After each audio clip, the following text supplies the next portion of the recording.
Now we move to opening, testing, moving and agreeing phases.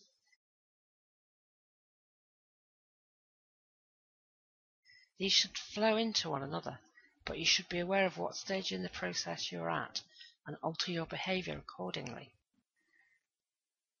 When two parties meet for negotiation, they normally begin with the usual pleasantries and then move on to the business in hand with a position statement by each. This opening phase is important because it allows you to condition their expectations and gives you time to understand their position, even though it will probably be some distance from their true position. Bear in mind, the more you ask for, generally the more you will get. You are reducing the other party's expectations, but you must be credible and consider the loss of face if you settle far from your opening position.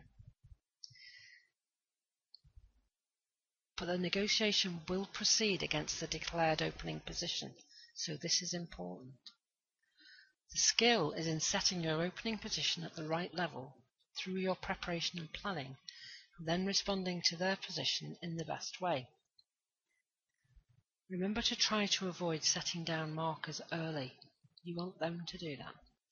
But you can suggest a few scenarios if you need to get things moving. Suppose you want a 10% reduction against their quoted price. Then you could suggest 20% and gauge their reaction. If they reject outright, then ask them to name a figure, or say, what figure do you have in mind?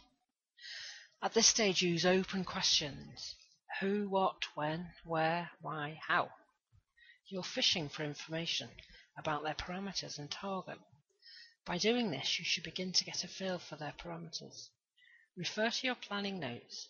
You should have a list of questions to work through. Then move to the testing phase. You're explaining your position while testing out where there may be movement.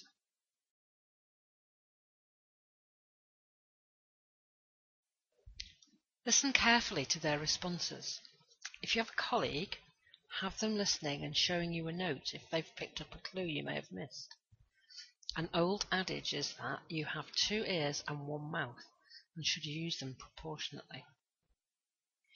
Take the time to consider what is proposed, think it through and mull it over.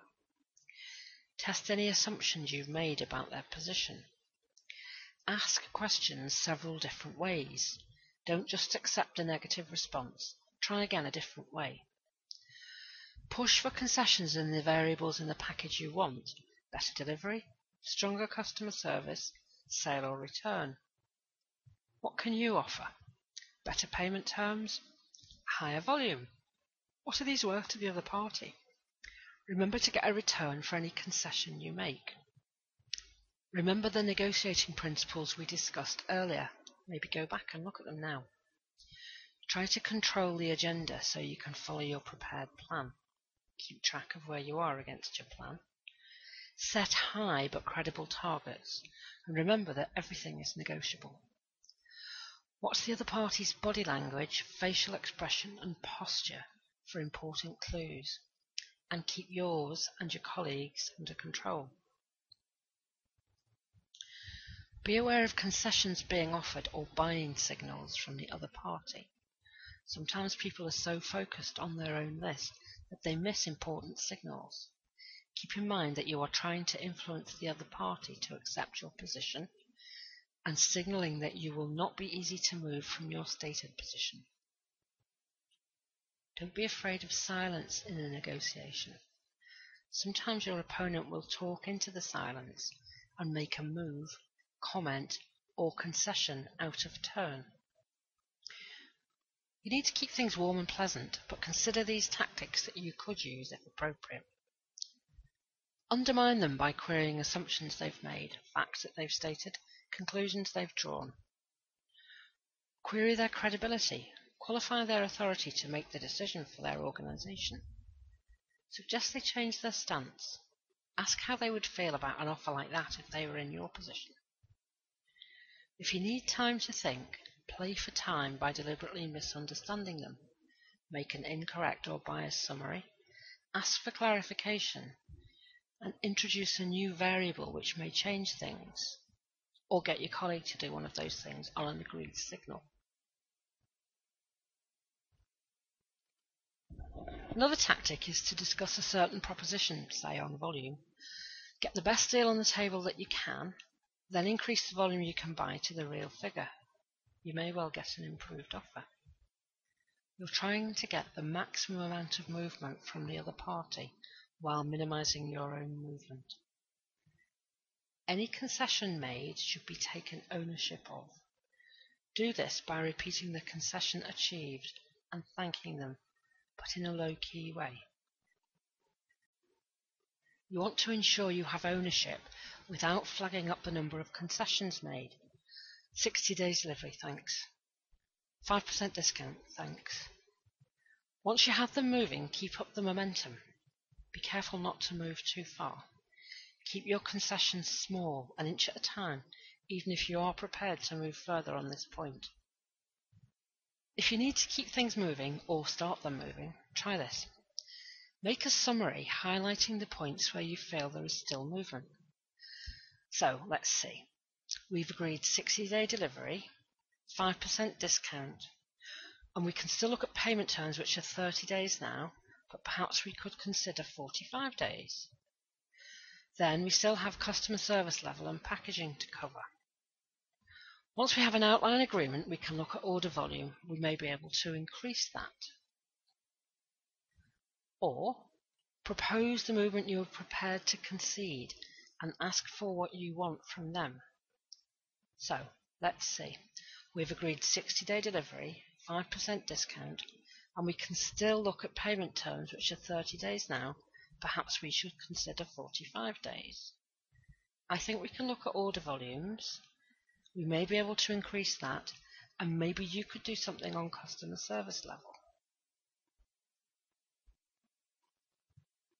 Emphasize what you've conceded if you need more movement from them. Then ask them what they can offer in return for what you've done already, inferring that they haven't matched you. Put pressure on them by using deadlines, talking about competitive offers you may have received, or try the emotional approach. But avoid backing them into a corner. People kick out if they are cornered, and you will turn their movement into a full stop. Always leave them somewhere to go, or offer them a way out. Remember the points you can give them at no cost to you, but make them sound like real concessions on your part, and keep track of the value to you of their concessions. An important principle, especially if your two organisations are in a long-term relationship, is win-win. While your job is to get the best deal you can for your company, it is not your job to push your suppliers close to the edge. A viable arrangement for you both is healthy for continued business. Watch out for the time when you need to switch to agreement. Ideally, you have what you wanted and do not want to move any further. You feel you've pushed far enough and may jeopardize the deal if you go further. You can indicate you are ready to close by summarizing, by proposing next steps and collecting your papers. But if the other party starts to do these things and you do not have what you want, then you need to make a final offer. It must not look like yet another offer, or you'll be pushed further. Sometimes you will not reach agreement and must agree to differ. It may be that you propose to consider concessions and meet again. In this case, you need to summarize common ground and agree next steps. Whatever the outcome, it is important that everyone is clear what has been agreed. A summary should be made at the meeting and confirmed in writing by one of the parties as soon as possible afterwards. Sometimes at this point, the other party might let slip some useful information about the position they would have been happy to accept. If this does happen, take note for the next round of negotiations. Now review your performance and measure your success so that you can improve your negotiation skills. Consider what you've achieved and what lessons you have learned. Often you realize during or after the negotiation that you could have achieved more on a particular point. So review how you could have secured that extra concession, what you could have done differently. Take note of what you dealt with well so that you can consolidate that skill next time. If you had a colleague with you, you should offer constructive feedback to each other.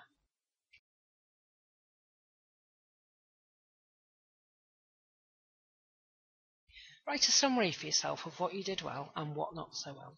Did you achieve your targets? Were they set too low in hindsight? Review your summary when you prepare for your next negotiation. Always leave yourself time to plan for a negotiation. This is the most important phase. The more preparation you do, the more effectively you can negotiate. Your role is to get the other party to see and accept your point of view, so you need to be clear in your own mind what that is. That's it for negotiation. I'll see you next time.